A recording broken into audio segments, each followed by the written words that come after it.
जय माता दी। राधे राधे। आइए सुनते हैं सूर्यपुत्री माँ ताप्ती की यह कथा। कैसे अवतरित हुई थी धरती पर ताप्ती नदी। यह कथा आपको हैरान कर देगी।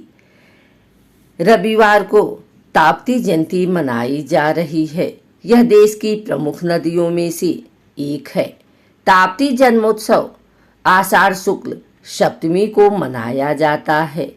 आइए सुनते हैं ताप्ती जी की जन्म की कथा। बैतूल जिले की मुल्ताई तहसील मुख्यालय के पास स्थित ताप्ती तालाब से निकलने वाली सूर्यपुत्री ताप्ती की जन्म कथा महाभारत में आदि पर्व पर उल्लेखित है। पुराणों में सूर्य भगवान की पुत्री ताप्ती, जो ताप्ती कहलाई, सूर्य भगवान के द्वारा उत्पन्न की गई। ऐसा कहा जाता है कि भगवान सूर्य ने स्वयं की गर्मी या ताप से अपनी रक्षा करने के लिए ताप्ती को धरती पर अवतरित किया था। भविष्य पुराण में ताप्ती महिमा के बारे में लिखा है कि सूर्य ने विश्वकर्मा की पुत्री संजना से विवाह किया था। संजना से उनकी 2 संतानें हुई, कालिंदिनी और यम। उस समय सूर्य अपने वर्तमान रूप में नहीं वरन अंडाकार रूप में थे। संज्ञा को सूर्य का ताप सहन नहीं हुआ, अतः वे अपने पति की परिचर्या अपनी दासी छाया को सौंपकर एक घोड़ी का रूप धारण कर मंदिर में तपस्या करने चली गई। छाया ने संज्ञा का रूप धारण कर काफी समय तक सूर्य की सेवा की। सूर्य से छाया को शनिचर और ताप्ती नामक 2 संतानें हुई।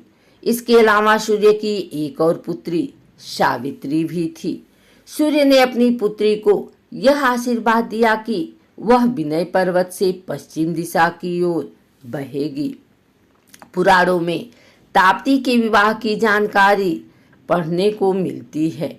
वायु पुराण में लिखा गया है कि कृत युग में चंद्रवंश में ऋष्य नामक एक प्रतापी राजा राज्य करते थे। उनके एक सौरण को गुरु वशिष्ठ ने वेदों की शिक्षा दी। एक समय की बात है कि सौरण राजपाट का दायित्व गुरु वशिष्ठ के हाथों सौंपकर जंगल में तपस्या करने के लिए निकल गए।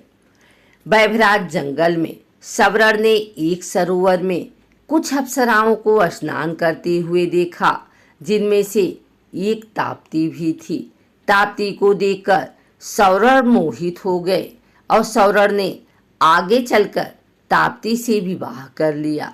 सूर्यपुत्री ताप्ती को उसके भाई शनिदेव ने यह आशीर्वाद दिया कि जो भी भाई बहन यम चतुर्थी के दिन ताप्ती और यमुना जी में स्नान करेगा, उनकी कभी भी अकाल मौत नहीं होगी।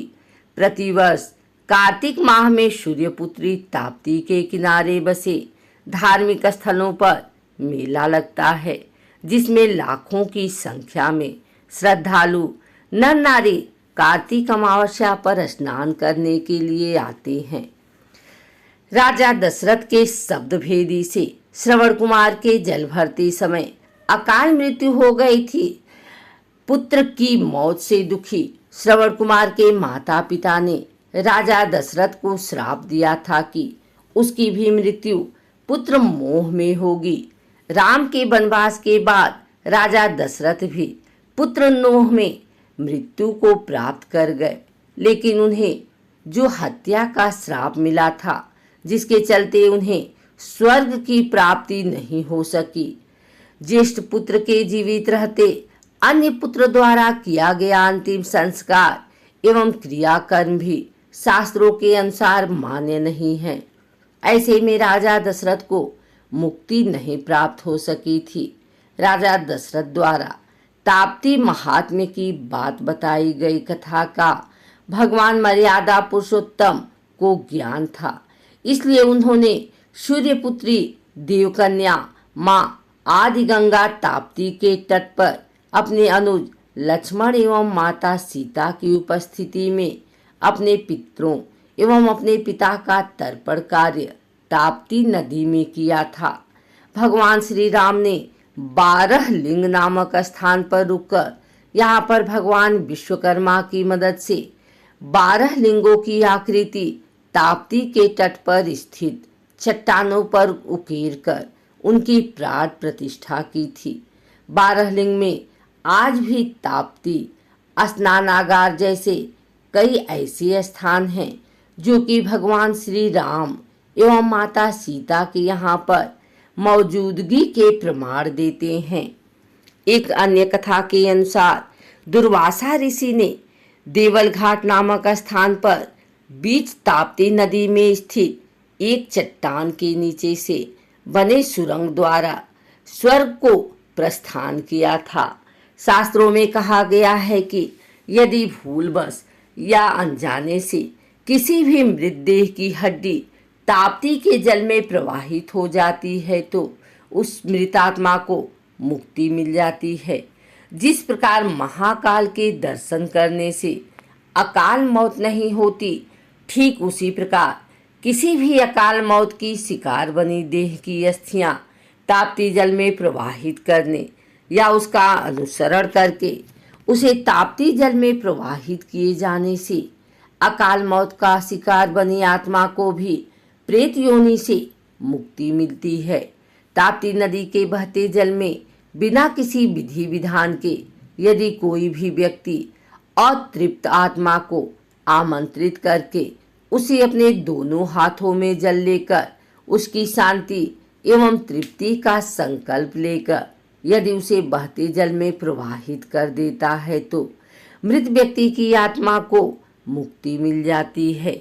सबसे चमत्कारिक तथ्य यह है कि ताप्ती के पावन जल में 12 माह किसी भी मृत व्यक्ति का तर्पण कार्य संपादित किया जाता है।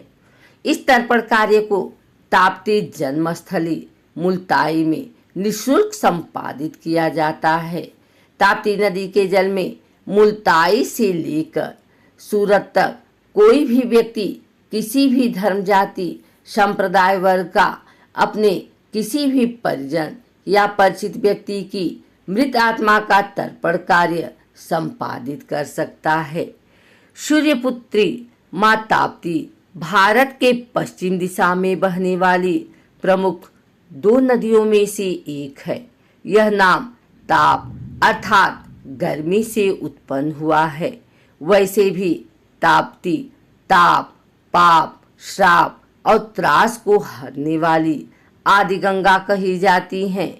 स्वयं भगवान सूर्य नारायण ने स्वयं के ताप को कम करने के लिए ताप्ती को धरती पर भेजा था। यह सतपुड़ा पठार पर स्थित मुल्ताई के तालाब से उत्पन्न हुई हैं।